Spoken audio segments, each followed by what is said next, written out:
Hey, welcome to the podcast. This is Guy Jeans, your host. And I've got a special guest tonight. This is Evan Moore. How you doing, Evan? Doing great. Thanks for having me. Yeah, you bet, man. Super stoked to have you on the show. I'm going to ask something just right off the bat, and because I know everybody wants to know this. I'm going to get into your history and all that stuff, but you know, right off the bat, when I see you go off a waterfall, the first question I ask myself is, how do you survive that? And I don't understand how you guys can go off a waterfall that high, or maybe even higher, right? Yeah. Sometimes. You know, it comes, all extreme sports, it comes down to your confidence. One, you have to have confidence in what you're doing to pull it off. Yeah. Number two, your preparation. You have to be ready to, you know, throw yourself off of a 100+ foot tall waterfall. Yeah. And you need to build up to it. So, you know, we're not going out there and the first waterfall you're running is not going to be a 100-footer. You know, you're going to start off with a 10-footer and then a 20-footer and then a 50-footer and work yourself up that way. You know, that way while while you're running the waterfall, while you're in these situations, you have the skill, the ability, the confidence to successfully and safely do it. With all extreme sports, sometimes things, you know, go great and other times they go wrong. But we want to be prepared for all those situations, and mentally you have to be prepared for, you know, 99% of the time things going well. And you also have to prepare yourself for those, you know, times that it could go wrong. And it comes down to, you know, being with the right people and really trusting who you're with. So yeah, that's really what it comes down to. So and you guys out there listening to this podcast, Evan Moore is an extreme kayaker who just happens to live in our hometown of Kernville here. And if you guys want to see something crazy, go on, look up Evan Moore kayaking on YouTube, and you'll be able to see him doing some pretty crazy stuff in my eyes, for sure. But I guess when you guys are going off, I saw you go off a couple of different ways down those waterfalls. One time I saw you go kind of sideways, where you kind of cut into the wave and you came into the current or the Whitewater, and you kind of went sideways and landed, and you pulled that off. Another time I saw you go straight down into the water, and then you just pop up. And my question is, like, when you are dropping that far from that high up and you're hitting the water at that fast, are you doing like a kind of like a duck dive type thing, like a surfer does, and then pop out? Or are you hitting it like right on? Or how does that, I mean, how do you do that? I mean, is your body getting jolted, or how does that work? Yeah. So the majority of running a big waterfall like that is your setup and what happens off the lip of the waterfall. And rivers are very dynamic. Waterfalls are very dynamic, and every waterfall is different.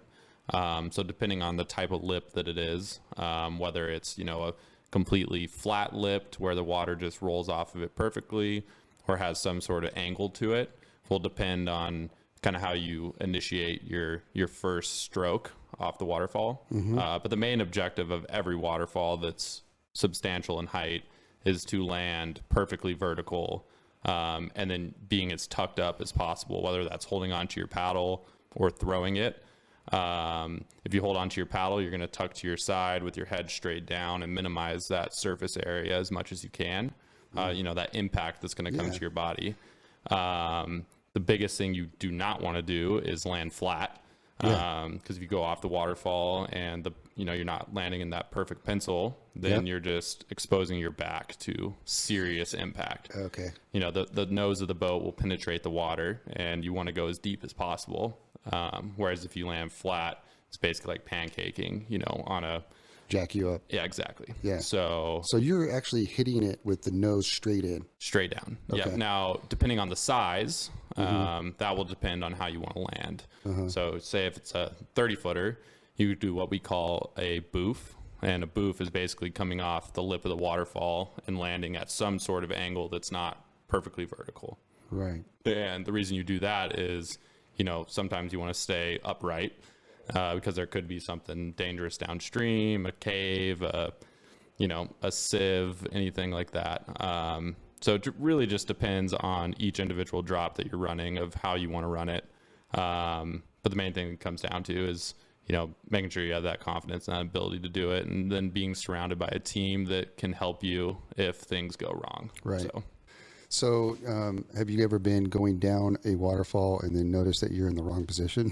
Definitely the tallest waterfall I've ever run, which is Alexandra Falls up in the Northwest Territories, Canada. It's a 110 footer, really big. It was a pretty substantial jump for me in my progression. I'd run 70, 80, 90 footers pretty regularly, but going from that to a 110 was a big difference just with the speed that you fall with. But as I came off the lip of that one, my bow started to come up. But one thing with, running a waterfall that big is you do have a little bit of extra time to get your bow down. So I certainly didn't have the best line in the world off of it, and would maybe like some redemption at some point on that thing. We'll see. Yeah. It's a different beast running those waterfalls that are 100 plus feet tall. But yeah, so that one, is one that stands out, but there's multiple, others that I have not had good lines off of. And then there's a bunch that I've had great lines off of as well. Have you gotten hurt ever? Not seriously. Waterfalls tend to hurt your ribs. I was going to say, it's got to hurt something. Yeah. So, I've jacked up both sides of my ribs and my sternum, but nothing major. Yeah. I've been pretty fortunate. A lot of kayakers have shoulder injuries. I've stayed away from that, luckily, knock on wood. But I try to stay in good physical shape, and I'm a bigger guy than most kayakers are. So I think that definitely plays into it. And I have years of lifting experience and, playing collegiate football back in the day. So I want to talk to you about that for sure. Yeah. So I think that all kind of comes into play with it, but staying physically fit and strong is huge for being a top level kayaker. Yeah. And you started, I read somewhere that you started kayaking when you were 6. Is that right? Or you were in a boat or at 6 or something? I was in a boat younger than that. Oh, okay. But right, I'm sure. Yeah. But yeah, really starting to kayak and running the lickety section here, which is, from KR3 down to town. I started doing that regularly when I was 5-6 years old. In a little kayak? Yeah. Sweet. I got lucky. I was getting into kayaking right at the same time that Dane Jackson was. Dane's a year or two older than I am, and he is the greatest kayaker of all time at this point. I mean, the kid is absolutely phenomenal. And luckily his dad, Eric Jackson, who is a world champion kayaker as well, he started a kayaking manufacturing company called Jackson Kayak. Yeah. Yep. I've seen those around. Yep. Sure. They're, very well known now. But the first boat he made was a boat to fit Dane. And even though Dane is a couple years older than me, he's always been much smaller. He's a little guy. So I just benefited from having a kayak that young that fitted me and allowed my progression to take off from the beginning instead of, being a Gumby in a big old boat. So that was huge. I saw you, I think, man, when on the river going down Lickety when you were real young. Yeah, definitely. For sure. I did it all the time. I became obsessed with it at a young age. I kayaked to elementary school here at Kernville. I would go up and my dad would wake me up early in the morning, and him and I would go paddle from KR3 down to, right here in town. And then I'd walk up to school, and so cool. I would do that a lot. Yeah. So I spent a lot of time in the mountains and particularly kayaking, but also doing a bunch of other sports around here as well growing up. And yeah, but it's been awesome. So you were talking about college football. Did you play high school football around here? So I played high school football down in Bakersfield. Okay. I spent my elementary and middle school years up here, went to school here, but I was always going down to Bakersfield for club sports and basketball, football, soccer, everything. I felt like I was going to Bakersfield 5 times a week for sports. Yeah. I'm fortunate that I had that experience, and that my family allowed me to do that. So what high school did you go to? I went to Frontier. It's in Bakersfield. Yeah, one of the bigger ones in Bakersfield. And went there because, as time went on for me, I really became obsessed with football and wanting to be a collegiate athlete and play football in college. So Bakersfield and Frontier gave me the best opportunity to do that. And yeah, I chased that for a few years while I was kayaking still and doing all these other mountain sports. But yeah, that was. So then did you go to a college after that? And I did. So I I had a pretty crazy recruiting scene in high school with football. I went from being a very highly recruited quarterback out of Bakersfield to getting hurt and losing some scholarship offers, and just a whirlwind of emotions with all that. It was something I worked so hard for. I actually, right out of high school, couldn't make up my mind of what I wanted to do, and ended up just kind of saying screw it, and went up to British Columbia and kayaked for my whole, so it was supposed to be my whole first semester of college, and fall during the football season, and went up there and paddled and had a great time. It was one of my first, well, it was my first solo international trip. I was 19 years old. Good for you, man. Yeah, it was awesome. Sometimes you got to do that stuff. Yeah, definitely. And it definitely gave me perspective and made me realize that I wasn't ready to give up on football. So I came back and started training again, and then found myself up in Sacramento and played there. And it was perfect timing with, the 5-year drought that we had from, 2012 to 15, 16, whatever it was. Yeah. And we had no water to kayak here. Right. So I was very dedicated with football, but then 2016 kind of, the winter started getting a little better. I was up in Sacramento, which is also a mecca for Whitewater, and found myself, going to paddle and getting off the river and hustling back to football practice and all those things. And then eventually, after a season of playing up there, I just decided that I wanted to kayak. And it was it was a really tough decision. I was totally changing my lifestyle to pursue kayaking. And to go back just a little bit, I was already a sponsor kayaker when I was a kid. Was fortunate enough to have people that wanted to support me, and companies that wanted to support me back in the day.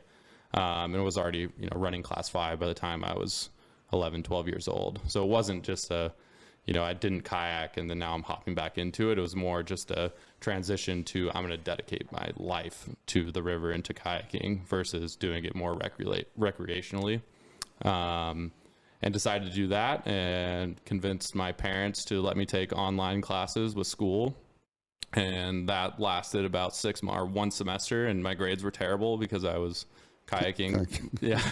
And I love it. Yeah. Most rivers that we go kayaking on are hours and hours away from cell service to take classes online. So then after that, it came down to a decision of, all right, how do I make this work? How do I become successful and still be able to chase my passion kayaking?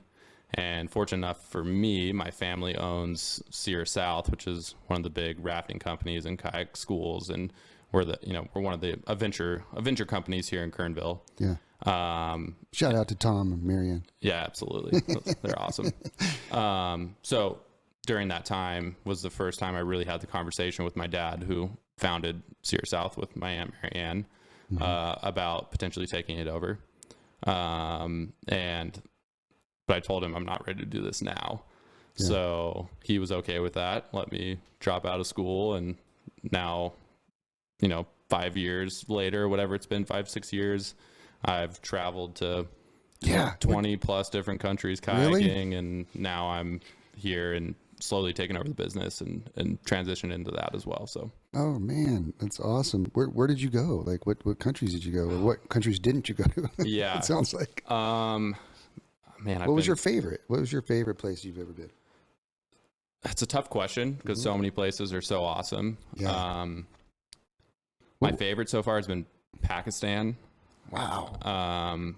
Mainly just because it was the river we went to do, the Indus, which is a historically very prominent river, just with the whole Central Asia.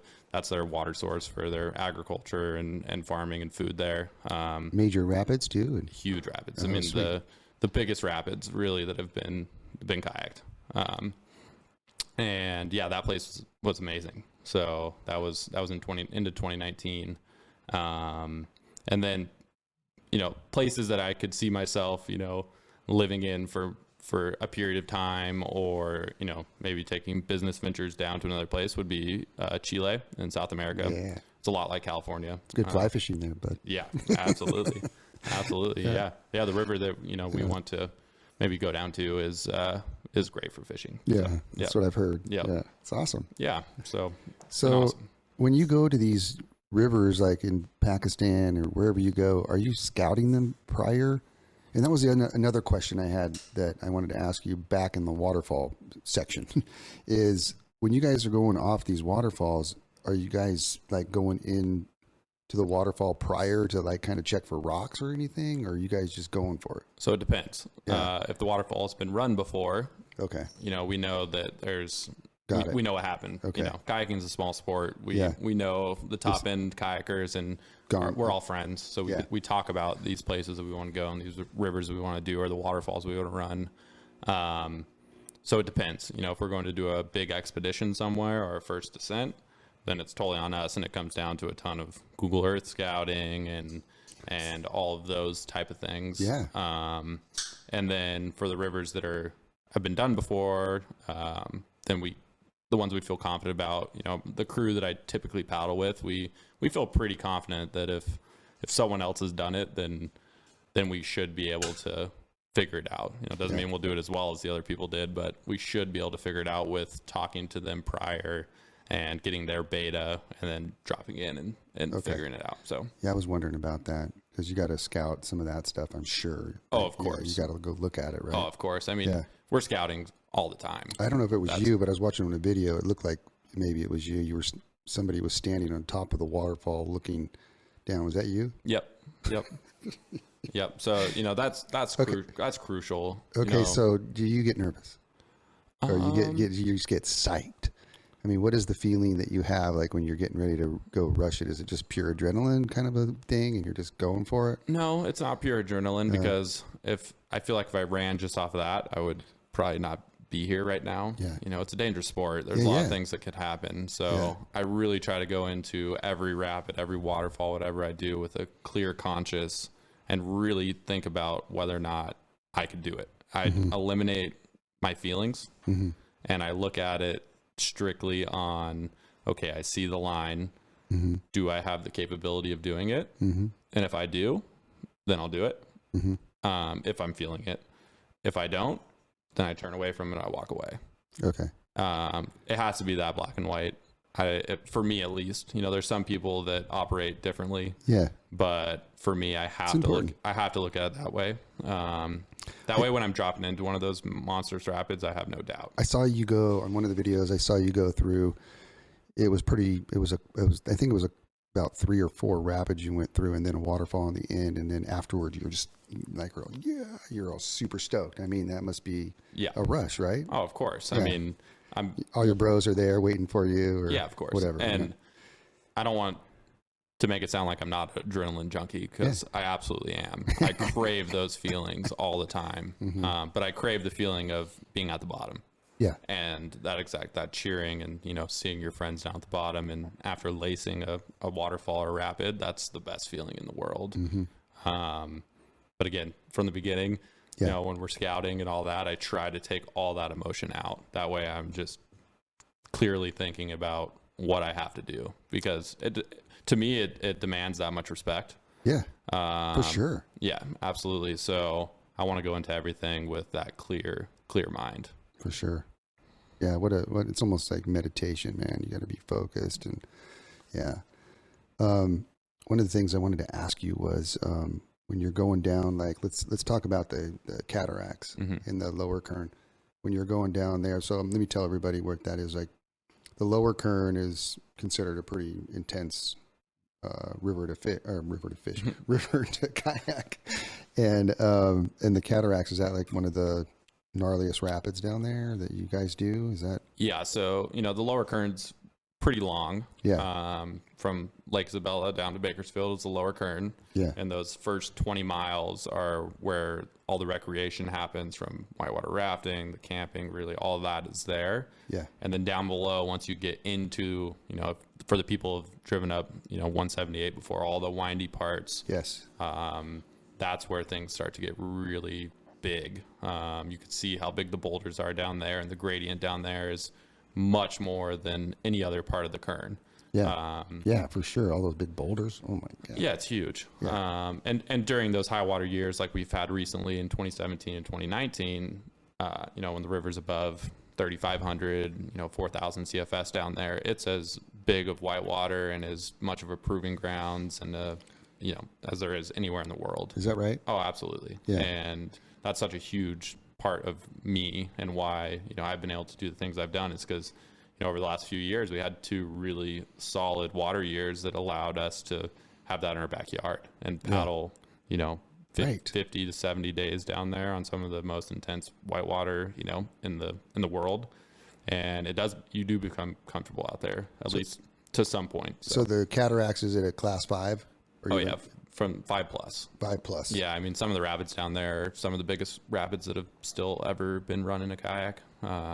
So yeah, it's huge. It's full on. And all kinds of dangerous like holes and stuff that you guys can get into trouble with. I'm sure, absolutely. Right? Yeah, I mean, one of the worst swims that I've ever taken in my life. And for people that don't know, coming out of your kayak and swimming in those bigger rapids is extremely dangerous. Yeah. But one of the worst ones I've ever taken, and one that definitely sticks with me, was down there. So yeah, things happen. Did you have to swim the whole thing? So the whole cataracts are about 15 miles or so. Oh. So I only swam the bottom of one rapid into a next one. But yeah, suck down and. Oh yeah, I had a 50+ second downtime. So long time. But how'd that go over with your dad? All good. He's a boater. He's a kayaker. Okay, he understands the consequences and the risks, but he also knows that.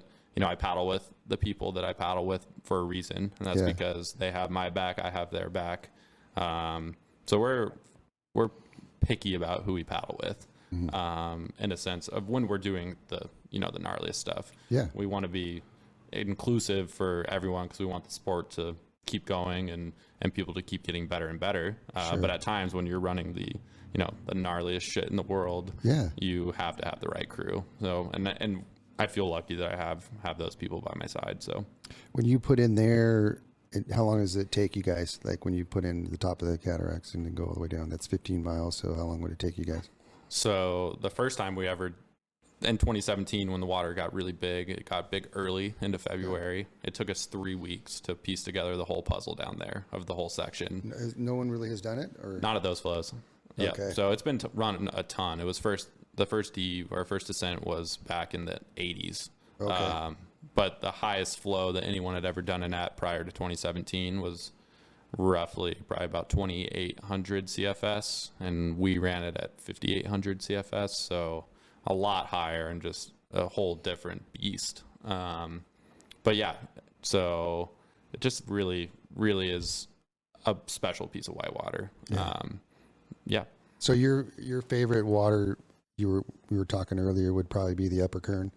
Your favorite for the Kern would be the upper or the. Well, the cataracts kayaking wise are by far my favorite. Okay. But that's once every few years. Oh, is that right? So. And that's controlled, so. It is. It's got to be a big year. Exactly. It takes those huge years, and with the dam construction project going on too, they had to let out more water because they couldn't let it go up to the maximum pool, which is 600,000 acre feet roughly. They were only allowing it to be 360,000 acre feet. So on those big years like 2017 and 2019, 2017 was a 240% snowpack on the Kern. So that's a lot of water that's going into Isabella that they had to dump. So that means Was that 17? That was, yep. Oh, yeah, okay. Yep. That was awesome. Yeah, it was awesome. God. Yeah, awesome. People ask me, the Whitewater community always asks me, is that the big water, like, not good for you guys? I'm like, no, it is actually really good because, lots of water. It's good for the river. It makes it healthy. It's healthy for the fish. And it goes in longer into the season, it's awesome. Water stays cooler, for a lot longer. It's awesome. Yeah, it helps the whole ecosystem of California and for sure. Particularly our valley. Right. So we could use some water, huh? Oh man. We need some water. Yeah, fingers crossed. Winter's coming. So one of the things I talk about on this podcast and with a lot of the folks such as yourself is, and you already had mentioned it, is this thing called making the jump. And from what it sounds like is like, that's what you did. You were playing college football, you were stoked on football. You made the conscious decision to like immerse yourself into what you love, and which is hard for a lot of people. If you don't realize that it really is hard for a lot of people to like take what's comfortable and do something else that they love, not knowing what the outcome is, So that's very respectable, man. I think that's awesome. Yeah, that was a huge decision. And I feel really fortunate that I had, especially my dad having my back with that. My biggest mentor had my back. Yeah. So that allowed for me to just go for it. Totally. But then also having the friends that I have and the friends that supported me and friends in my old football community that were, you need to go for it. Because all these guys that I played football with always would hear me talking about kayaking. I never stopped talking about kayaking. It's what I talk about the most. Mm-hmm. So yeah, I got lucky that I had the right people surrounding me to get me to where I am. And some people don't have that, but for those people, you just got to stick with it and do it. Yeah. I want to talk about your dad and your aunt's business, Sierra South, and what you guys do for one. I'm going to get into that for sure. And also, like, what does it take for like somebody to become, decent at kayaking? I know you guys teach as well and have schools and stuff like that. But what does it take for somebody to be able to like jump in a kayak and start learning how to kayak? The biggest thing is patience. Yeah. Because you're not going to be good at it right away. No one is. You tip over. Yep. You're going to flip over. You have to accept being comfortable in uncomfortable positions, because it doesn't matter who you are. Being upside down in a kayak with a spray skirt on and feeling trapped is not a natural human feeling. Right. So you have to be able to overcome being uncomfortable. Relax a little bit. Relax. Yeah. And you don't even necessarily have to be completely comfortable in water right away, but you just have to trust that you could get out of the kayak, learn how to roll. Yeah. But the progression in the sport is not easy. Yeah. Especially, that very first step. Once you get past that fear and then learning how to roll the kayak so you don't have to be swimming all the time, then things can really take off. Yeah. But it's a hard sport to learn. So you have to be halfway coordinated too? Yeah, you definitely need to be coordinated. Yeah, 100%. Yeah. So you need to have good balance. I would say that's number one key. And then core strength is huge. So if you do not have, good core strength, which you could develop, there's nothing stopping you from doing that, but you do need some right away to help you out. Yeah. But I'd say the biggest thing is just being able to overcome fear. Right away. That is what the people who separate themselves and take on kayaking as a passion, or even, get into it further. They're all people that can overcome fear, and that never ends. Yeah. So even from the first time you hop into a kayak to, what we do, at some point you're going to have to overcome fear. Yeah. So, but it's an awesome sport. It's one of the few sports in the world that can take you to places that no other humans have ever been. There's been multiple rivers that we've gone to that are, in the heart of the Himalaya or in Kyrgyzstan, all these different places that it's awesome. The only humans that have ever been there are kayakers. Wow. It's just too remote, too inaccessible other than going down the river. But then, there's. So then are you guys camping like out there too? Oh yeah. Yeah. We take all of our gear, we're full on backcountry expedition kayakers. So take everything with us. We have to have multiple skills that are more than, just kayaking down rapids. Yeah.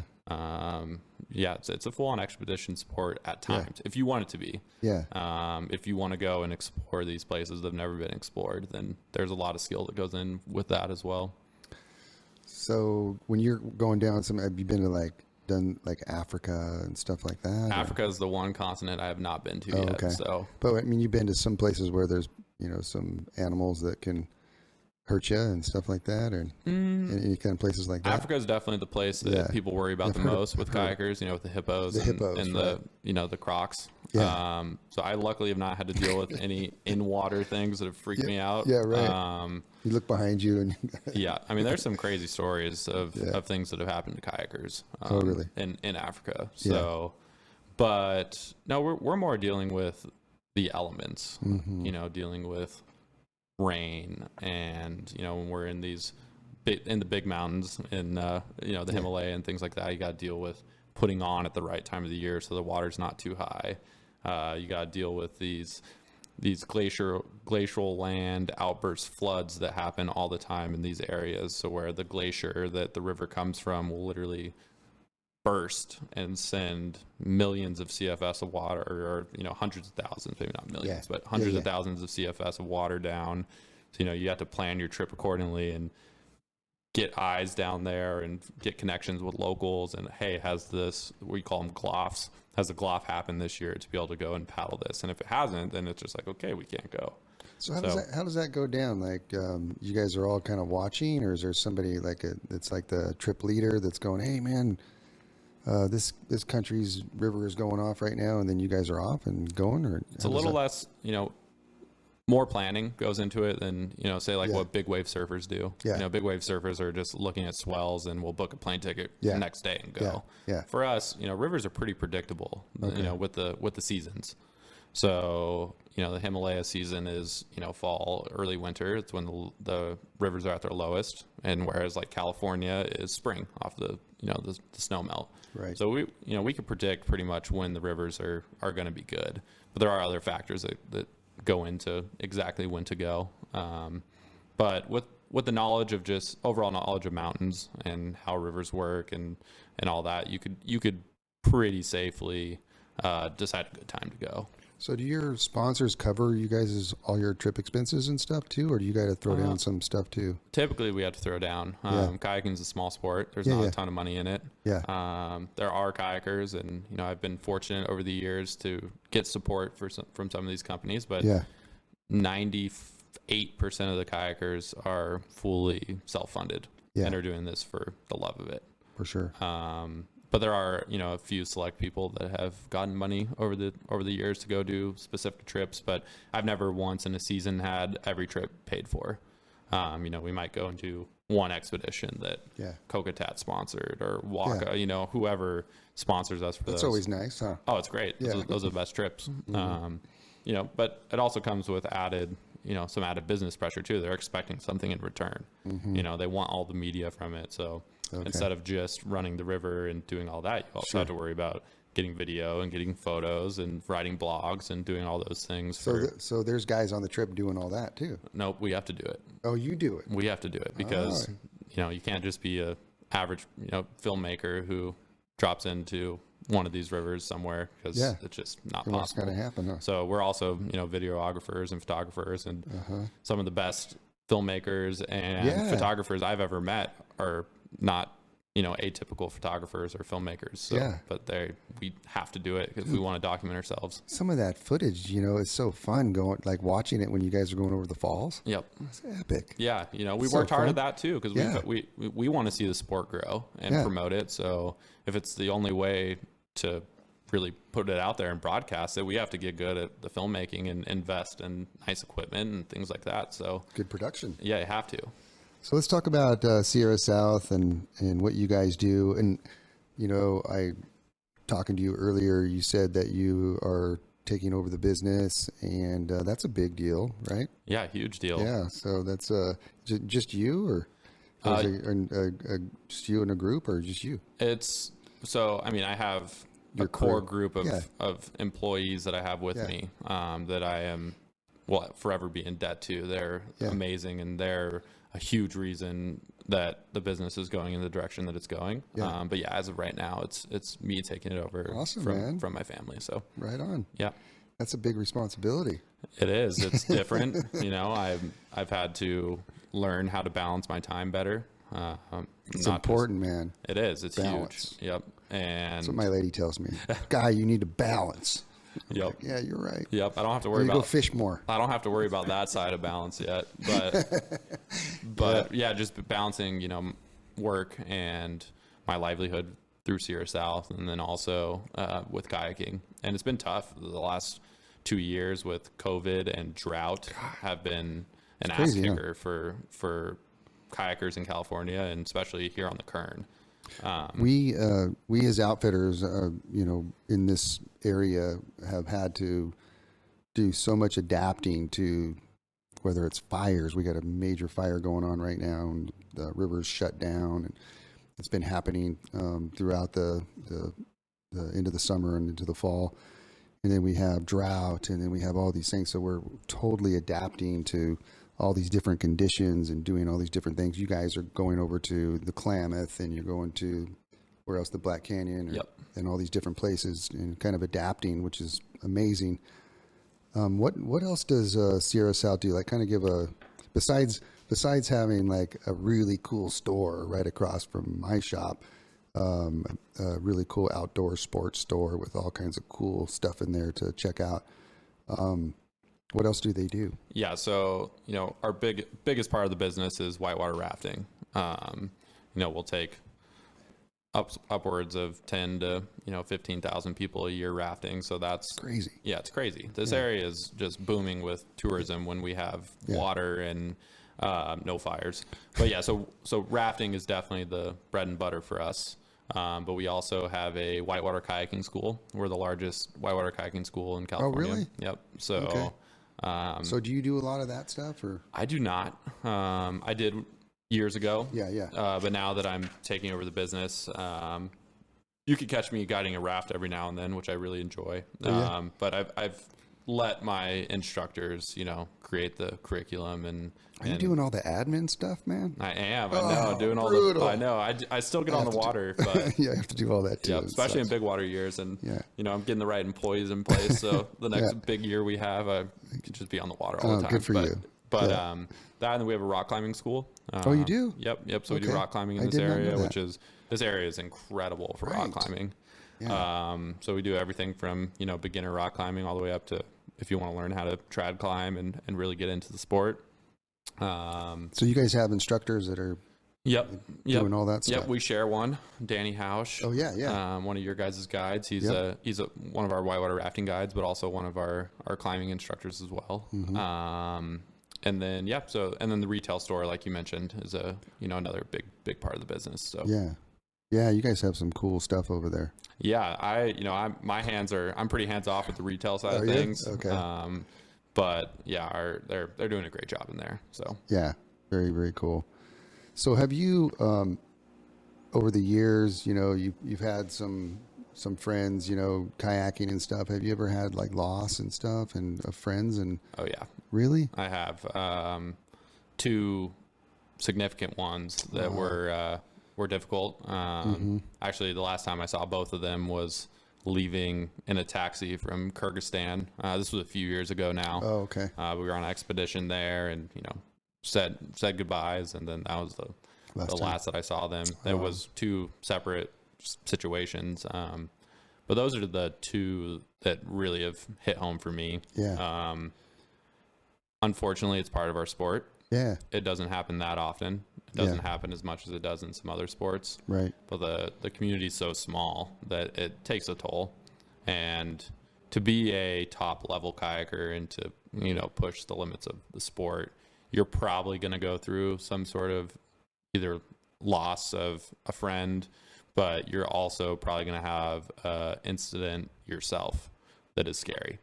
I actually can't think of very many people who are at the very top of the game who have not had some sort of scary incident. And is swimming the cataracts your most scary, or have you had some other ones? So that was the one that gave me the most downtime. I had another one up in Northern California on the South Yuba River a couple of years ago. When you say downtime, what do you mean? Like you're underwater. No, downtime. Down, okay. Like down underneath under the surface water. of the water. Okay. Yeah. I had one on the South Yuba River up in Northern California, which is another world-class river. Is it? But that one, I wasn't in the water for that long or anything like that. But my Dane Jackson, one of my best friends, 100% saved my life that day with a throwback throw that was perfect. And I actually wasn't even in the water for more than like 5 seconds. But what would have happened if that throw bag wasn't thrown to me? And what a throw bag is it's a bag of literally a bag of rope. It has about 70 feet of rope in it, and it is the number one tool we use on the river to help each other out. And without that, I was going to swim just probably about 1.5 miles of brutal class 5 plus with a nasty portage in there. It would have been the absolute fight of my life if that wouldn't have happened. Most likely I probably wouldn't have survived. I don't like to tell myself that, but, but I was preparing for, the fight of my life. But, so that one was probably mentally more challenging to me than, having a 58-second downtime on the cataracts. Right. On the cataracts, I was just waiting to pop up. I knew I was okay. So, I bashed on some rocks, but then I was just really deep in the water and, was just waiting to pop up. I knew my life jacket was going to bring me up at some point. Yeah. So that was just a waiting game. Right. Whereas this one was, more of a... Like, oh, don't want to go down that. Don't want to go down that. And then the fact that everything went so perfect, that played with my brain a little bit for a little while, but at the same time, you just got to overcome it and, become smarter of it because of those situations and everything I try to learn from every situation that I'm in, positive or negative on the river, just because I respect it that much. And I really don't want anything to happen on the river. So, but I also know that something could happen, but my level of love for running rapids like that and doing that is way higher than my fear of, something happening. So yeah, it's amazing. Yeah. I see some people going down the river when I'm fishing. They're wearing like a guard on their face. And is that like normal for a lot of people, or is that because like when you get flipped over the wrong way, you could hit a rock underneath there? Or how? You could. Yeah. I mean, it's definitely happened. Yeah. So that just depends on how much you want to. You got to get up quick. You got to spin it out. Yeah, exactly. You got to. A lot of people that are learning, they learn one way to roll their kayak back up when they flip over. And the typical way to do that is fairly slow compared to some of these other techniques. So basically when we flip over, me and my friends, which happens all the time, that's part of kayaking. Yeah. We just go with the momentum, because the river will flip you whatever way it wants to. And you just use that momentum to then roll up quick. Okay. So you're not going to see a lot of the, professional kayakers and stuff wearing a, full face or some sort of protective thing for their face. But it makes sense for people that, don't have a super quick roll. Who are your sponsors, or do you have a kayak company that you're with and stuff? I do. It's a New Zealand-based company called Waka Kayaks. I've been with them since 2019. And then prior to that, I was with Jackson Kayak for a long time. Your buds. Yep. So. And then do you have other ones that you are with too? Like, I do. Kokatat. What are they? So they are a dry gear and life jacket manufacturer. So they make our dry tops, our dry suits, our life jackets. So they're based out of Northern California, up in Arcata, and they're an awesome company to work with and be sponsored by. I love those guys. So they're the two main ones, and then Sear South over the years was a sponsor. Thanks, Dad. Yeah, exactly. So thanks, Dad, for that. I don't know if I could call it a sponsor anymore now. I'm running it, but but that's so cool, man. Your dad got you out there that early, and your love for it is just insane. Yeah, I mean, it's so cool. Man. It's thanks, Dad. Yeah, absolutely. I mean, it's because of him. I've told many people this, but during the summer, he would be busy with work, and he'd be waking up early, trying to get into work by 7:00. So he would take me up every day, wake me up at 6 a.m, and drive me up to Johnsondale Bridge and just drop me off. And I just knew that there was going to be some other rafting companies out there, which is also awesome. The camaraderie of the Whitewater community here is huge. Right. So he always knew that, if something were to happen, then I could either link up with the rafting company or the road's right there. So I could hop on the road and figure it out to get back. Yeah. So this area really, and him both promoted my growth as a kayaker. Yeah. And I'm so thankful to have grown up here and now live here. And I have a whole new appreciation for this place too. Growing up, you have to, at some point, if you're going to live in the same place, find a new love for being here. Right. Because a lot of people here that grow up here and go down a wrong path or whatever, just because there's not that many opportunities for people here unless you're in the outdoor community. For sure. So going to all these other places and seeing the world and then coming back to Kernville, it really opened up my eyes to be like, man, this place is badass. This place is awesome. Especially in those big water years like we've had. Yeah. There's nowhere better in the world. I mean, that's cool to say, man. Yeah, it's so accessible. I mean, you could drive 15 minutes up to, Corral Creek and paddle down to Kernville and paddle some of the best whitewater there is when the water's going good. So I got to tell you something about your dad. When I first, it's been 20 years, right? And so you would have been 6 years old, man, right? Yep, 6 years old, yep. So when I first started, I somehow ended up talking to your dad about the area. And I hadn't moved up here yet.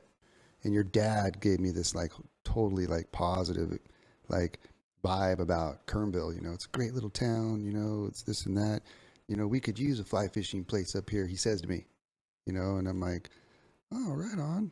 And it kind of got me inspired to, move up here and stuff, and that was your dad. That's awesome. And I didn't even know him. Yep.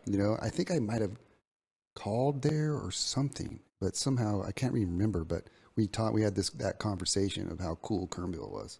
That's awesome. And it's a great place to raise a family and blah, blah, blah, blah. Yeah, that's huge. Thanks, Tom. Yeah, absolutely. And it's awesome, now you're a huge advocate of this area as well. And, thanks, man. I hope to do the same thing going forward. And there's a bunch of other awesome individuals that live here as well. It's insane.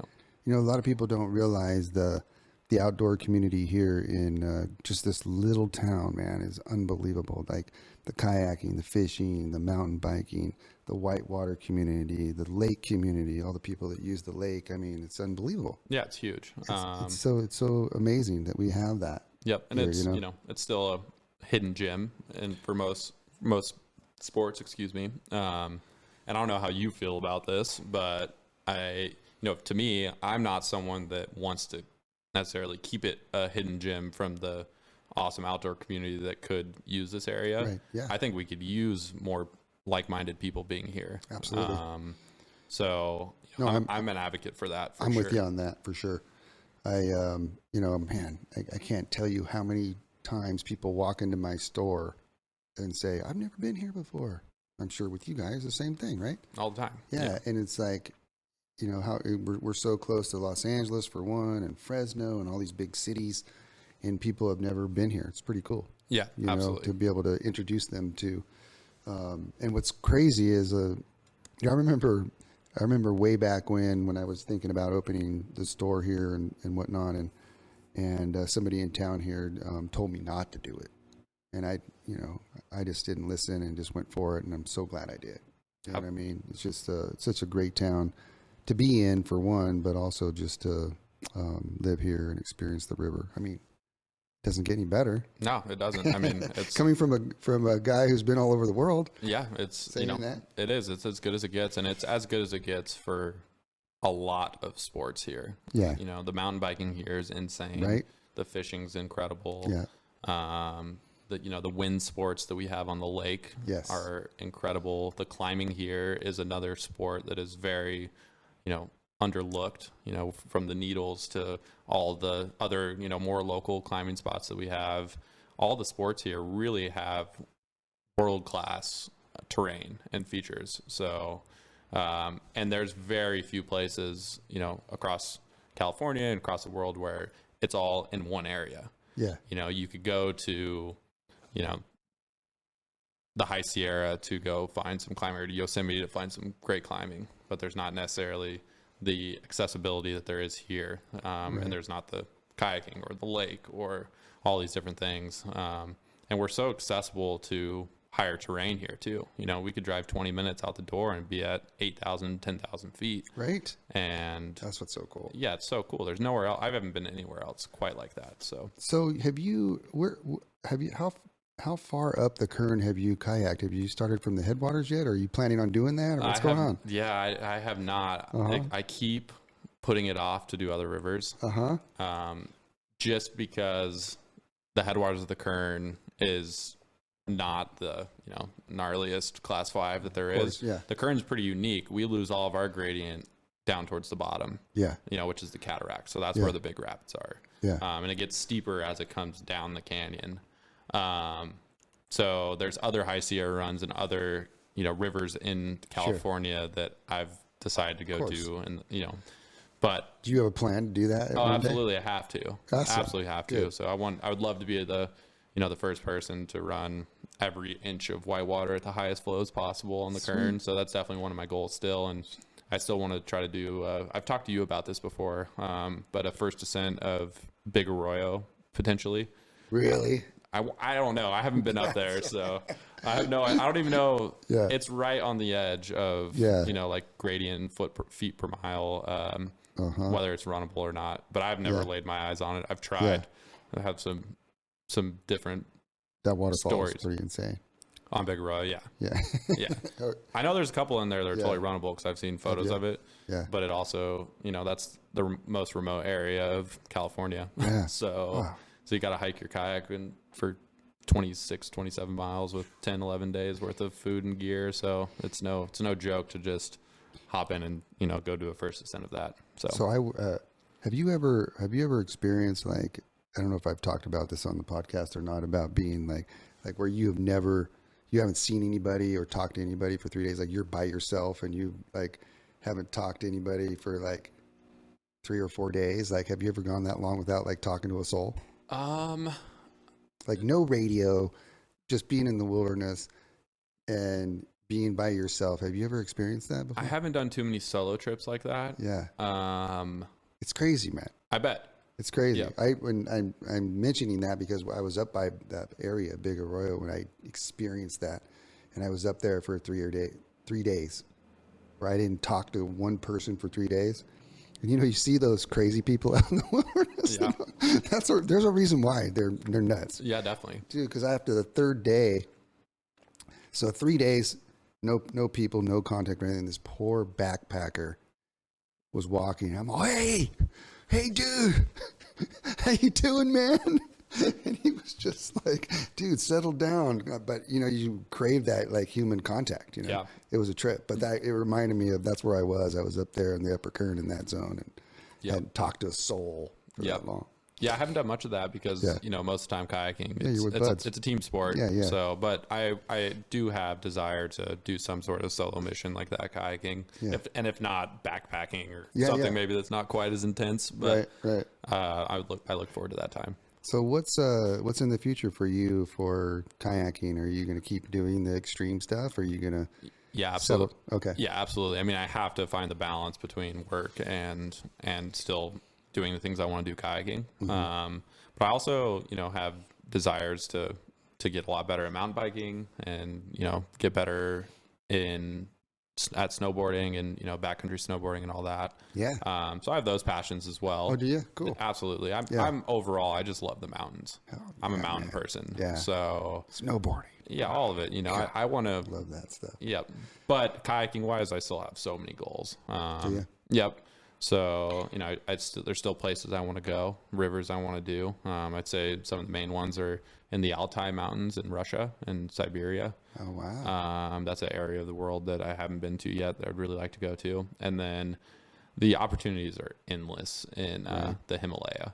Okay. So, there's been explorations there, kayaking, over the years. Scott Lindgren, who is one of the best kayakers to ever live and one of the best expedition kayakers, he actually has a new Netflix movie out about him called The River Runner. So you guys could all go check that out. Really well done documentary. What's his name? Scott Lindgren. Okay. And you'll see some footage of the Kern in there. Wow. Not much, but some, and then some other California rivers, and then the Indus in Pakistan, which is a river that we've done recently. But yeah, I mean, feel like I've ticked a lot of the rivers and the things that I wanted to do off my list from that, that day that I had the conversation with my dad of dropping football and going full on in kayaking. Mm-hmm. So I do have to retool or, reimagine, I should say, not retool, but reimagine what I want to do. But I've already done that, a lot of that. I still want to compete at the highest level too. We have the North Fork Championships, which is our Super Bowl of extreme kayaking that happens in Idaho every June. I still want to go to that. You've done that and done well, right? Yep. Yeah. So I've competed in that the last 5 years in a row. You win some cash. I've won some cash there. Yeah. That's what I'm talking about. Yeah. My best finish there has been second. That was in 2017. But I've had every year, actually, except this year I've gotten top 10, and this year I got 14th, I think. So I got to get back into the top 10 and man, back we need some water here to practice. That's really what it comes down to. Yeah. I mean, I know we were talking earlier, but in a typical water year, I'll paddle, well over 200 days, and Yeah. I've paddled maybe 50 days combined in the last 2 years. So that's been Yeah. different. But it's been okay. I've learned a lot about myself in the last 2 years, and having to prioritize different things, and then also just dealing with, which a lot of people have with COVID and quarantine and everything that's going on, but just really dealing with, learning about yourself.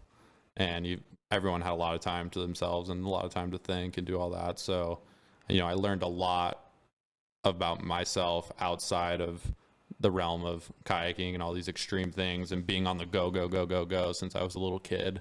So I have a new perspective on things for sure, which I hope just helps, take me forward in the years to come.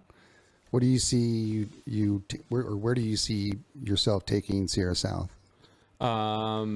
So I want to. It's a good question, huh? Yeah, it's a great question. There's so many places. Yeah, awesome. I definitely want to expand. Like you said, a big part of living here is adapting. And one part of adapting is, we're in a pretty serious 20 plus year drought right now.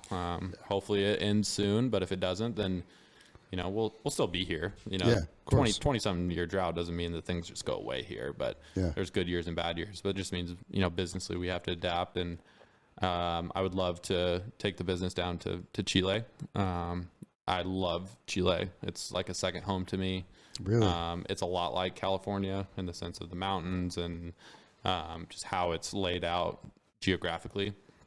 And then the river down there that we want to go to is just incredible. One of the most beautiful places on earth, and the Whitewater there is incredible. And I think we could pull clients from here, our just client base that we've built at Sierra South over the last 37 plus years. So I think it would work. And then other than that, I have some other ideas to maybe expand into some other sports. And cool. I've benefited from some pretty awesome, like extreme sports camps over the years, especially a kayaking one that I used to go to up in Canada every summer. So I'd love to bring something like that here, whether it's climbing or mountain biking or kayaking or kiteboarding, whatever it be, or all of them. Kiteboarding, yeah. Yeah, I mean, Lake Isabella is such a, world-class place Is there for anybody kiteboarding. doing that? Not really at school, no. Yeah. And my That's crazy. My vision for that would be more than just, like a typical guiding service. I'd want it to be, for like the next generation of kids that want to be, pro athletes or try to be pro athletes. So I have that, those are all just dreams that I have for Sierra South. So we'll see what happens. That's cool, man. Yep. Oh man, that's really cool. Well, Evan Moore, thanks, man. Absolutely. It's been awesome having you here and hanging out with me and talking. I've learned a lot. Really cool to get to know you too, man. Yeah, absolutely. Let's go Appreciate fishing it, bro. sometime. Let's do it. Yeah. All right.